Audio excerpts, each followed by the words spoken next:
বন্ধুরা, এই লোকটি এখানে ফোন করতে করতে নিচে নামছিল, তখন ভুল করে বাচ্চাটির গায়ে পা লেগে যায়। তখন বললো সরি সরি। তখন বাচ্চাটি বললো ঠিক আছে ভাইয়া, কোনো ব্যাপার না।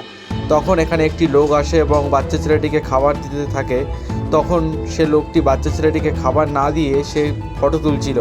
সে বাচ্চা ছেলেটি হাত বাড়াতে থাকলেও তাকে খাবারটি দেয় না। বাচ্চা ছেলেটি দুঃখিত হয়ে মুখটা নিচু করে নিল, আর এদিকে সেই লোকটি বারবার খাবার দেওয়ার ভান করে ফটো তুলছিল। তারপর বাচ্চা ছেলেটিকে খাবার দেয় না। তারপরে লোকটি বাচ্চা ছেলেটার পাশে খাবারটি রেখে দিয়ে সে চলে যায়। এই সব সেই লোকটি দেখছিল। তারপরে বাচ্চা ছেলেটা কী করলো, হাত দিয়ে খাবারটাকে সরিয়ে দিল।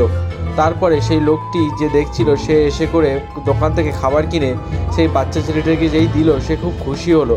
কিন্তু খুশি হওয়ার সাথে সাথে সে আবার ভয় পাচ্ছিল যে আবার কেউ ফটো তুলছে কি না। তারপরে লোকটি বলল, না না, কেউ এখানে ফটো তুলছে না, তুমি এটা নাও, এটা তোমার জন্য এনেছি। তারপরে দুজন মিলে বসে সেই খাবারটি খেতে লাগলো।